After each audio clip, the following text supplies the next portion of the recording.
It wasn't a straightforward road. It started back in my second year of university. I studied at Aston, and within my third year I had to do a placement year. So I started applying for different placements in September. PwC was probably one of the first companies I applied for in that time to actually get a job. They rejected my application form. So by October, November, I continued to apply for many other jobs, and again, rejection. So by January, I had my first interview, and I was actually with Goldman Sachs. I was excited. Put on a fantastic looking tie, nice shirt, ironed to the T. Thought, yeah, today's my day, I'm gonna get this job. Went there, answered all their questions, and I remember I had 2 interviewers, and they were grilling me. But I thought the question they were asking me, that I was answering them pretty well. Then I remember the day when I got the letter through my post, and it said Goldman Sachs, and I had that big smile on my face thinking, yes. Called my mum and dad, showed them the letter, we opened it, and it said rejection. Again, that hurt beyond belief, because I thought I actually had that job. And then moving on, I continued to apply. I continued to look for different positions. And by this time, I stopped even thinking about just the big corporates. I started applying for many different organizations, from mid-tier companies to small companies to whoever. I needed a placement because it was mandatory for me to get one. By the time it came to June, most of my friends, people who weren't my friends, people who thought I should have got a job but haven't got a job yet, everyone had a placement, everyone had a position, and I was still applying. By this time I'd undergone, let's say, around 50 interviews. I'd gone to at least 10 to 12 assessment centers, and still getting that final yes was still not attainable. So at this time, I put myself in a tunnel of focus. And when I say a tunnel of focus, I mean all I could see at the end of that tunnel was a job. There was nothing else. So every day I would finish at least 3 to 4 applications. And that would be me juggling my university work and at the same time running my entertainment business and at the same time working part-time. Through that period, I could reapply for many of the companies which had rejected me in the past.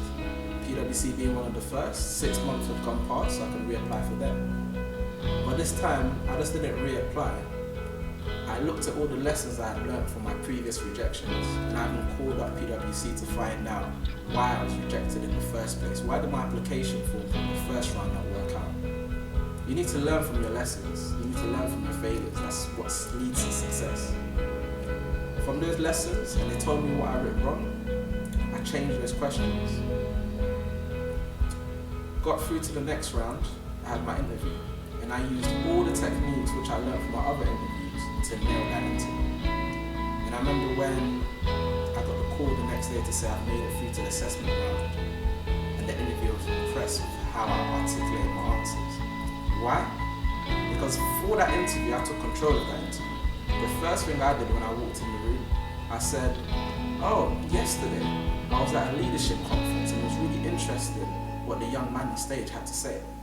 So why did I do that when I first walked into the interview? Because the interviewer is going to want to ask me more questions around that particular situation. So already when I walk into a room, I was understanding that somebody has an agenda. But the way you approach a situation, you can change that agenda depending on how you present yourself and depending on how you open up a conversation. So be smart in how you do certain things and think ahead of time. Have a game plan. And again, even with the assessment center, I remember it was the week which I had 3 different assessment centers. One in Birmingham, one in London, which was for PwC, and another one in Swindon. Back to back, 3 different ones. And it was difficult juggling time, researching each company, making sure I had a game plan. And I remember when I walked into the PwC assessment center, I did very straightforward techniques of making sure that I tick certain boxes.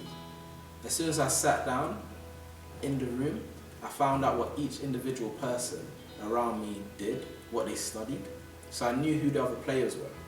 So that way when we start having conversations within the assessment center and there's the people who are assessing us or watching us, I can quickly say, hey, don't you study biology? This could be a point where you could bring something up. Or hey, don't you study psychology?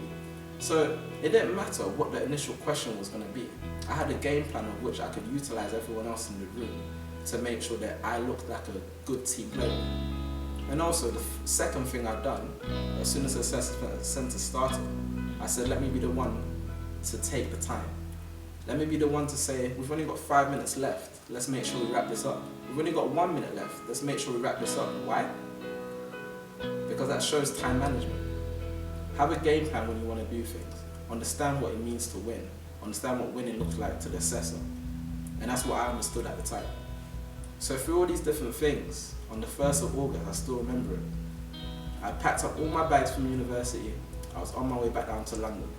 My phone rang, it was a private number. I answered it, and I heard a woman's voice over the phone.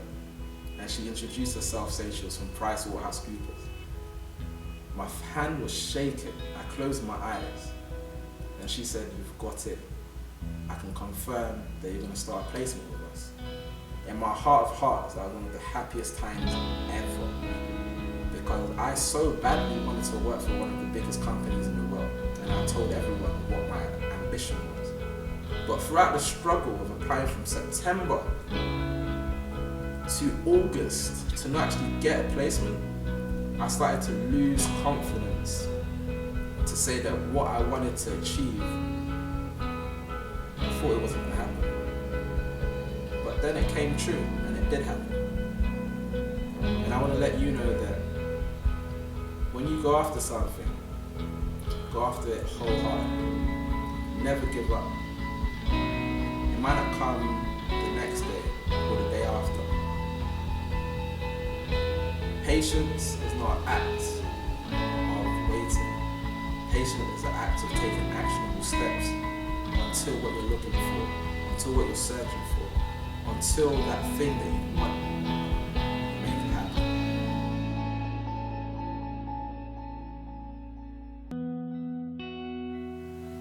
That's a good question. When you have times when you've been rejected time and time again, and when you don't even think that the next application form there's even a point to do it, because you're thinking to yourself, I've been rejected. If I apply, I'm probably going to get rejected again. The way you overcome that is to learn from the mistakes before. Why did you get rejected? Sometimes it hurts to hear the truth that they will say you didn't have enough leadership skills, or the example you gave was too common, or the experiences you have are not the types of experiences we're looking for. Don't take that answer just from the chin to say, oh, I'm not good enough. No. If the experience I'm saying is not good enough, or you want someone with a wider set of experiences, what experiences are you talking about? What are you looking for? Tell me. And the more you learn, the more you understand, you start to see that what they're asking for is not things I can't do or things which I couldn't do. These are actual things which I can still get involved in and build up my CV around it. But first you need to understand what that is. So in getting rejection, take it on as a lesson and always ask why, at least 3 times. Dig into that question of why you didn't get it. Because you need to penetrate through your pride, which hurts to say that I've got rejected, and take it as a way to rebuild yourself better than before. And to do that, it's not just a case of asking that question why, it's your mindset, and opening up your mindset to actually accept the answers that other people will tell you, or accept the mind frame that you might not be good enough today, but know you can be good enough soon when you improve yourself. So don't give up, learn from the mistakes, and have that positive outlook to say it can be done. Because once you say you failed and I can't do it, then you're your biggest enemy. You've let yourself down. But once you failed and you tell yourself, I can do it, and this failure just showed me that I just need to learn a bit more, then believe me, you're going places and you shall achieve them.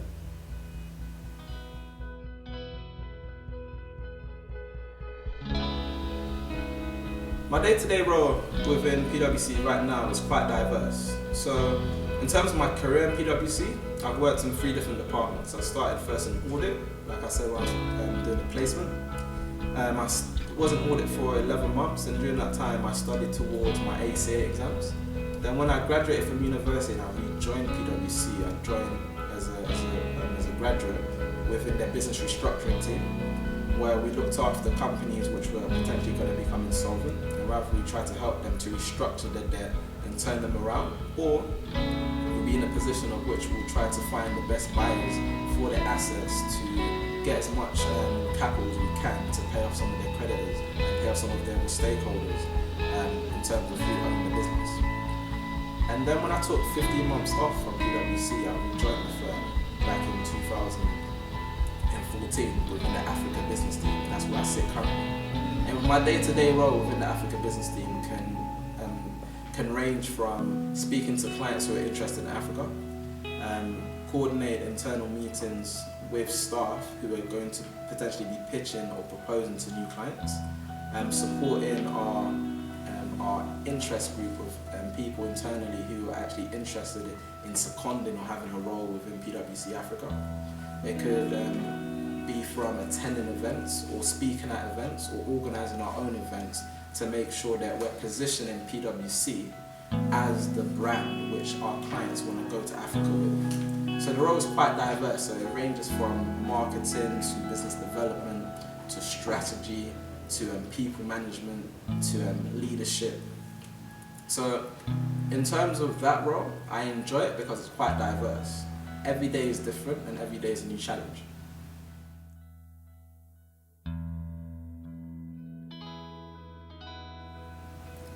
So I would say that PwC has helped me do a lot of the things which I do outside PwC better. So I'll give you an example.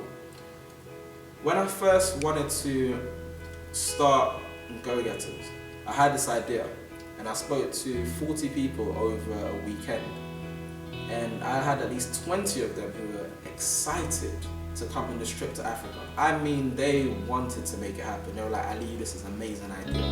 We want to come with you to these different countries in Africa to discover what the opportunities are. But that wasn't enough for me to bring them on board. What I needed to do was, from the idea, I needed to show them that I was capable of delivering what I was saying. So my skills, which I learned within PwC at the time in terms of putting together proposals and putting myself in the position of a client, in terms of what the client wants to read, what the client wants to see, I was able to put together a fantastic looking proposal to each of the different individuals who wanted to come on this trip. And I gave myself 5 days to put together that proposal, and I've done it. I sent it through to them. And I remember the response was, wow, you're actually serious. So that term, right? Wow, you are actually serious, shows you that when you're trying to bring people in, you need to give them something which is quality. You can't just bring people in an idea and just give them a full sheet of paper, black and white writing, and expect them to buy into that thing. You need to show them something which looks, reads, and sounds like the real deal, so people can really buy into it to say you're serious about executing things. And I think that's what PwC has really taught me in that time. But in terms of my experiences before I joined PwC, and how that's helped me to work within the firm, there's been many things. From starting my own entertainment company when I was back in university, well, me and my friends called it AK Entertainment. That was dealing with different venues. That was dealing with DJs to come in. That was dealing with our marketing team, which would be different students in the different universities. That would be dealing with different coach services if we're doing a large coach party. So with that, I had to deal with several different stakeholders at once. Understanding what different stakeholders needed, understanding how to communicate and how to keep them in line, and how to create a win-win between each other. So those things which I learned within starting that enterprise helps me again work within a firm like this, because you're dealing with different people who want different things. So those are some of the experiences which I've had inside PwC which have helped, and outside PwC which have helped me to work within the firm.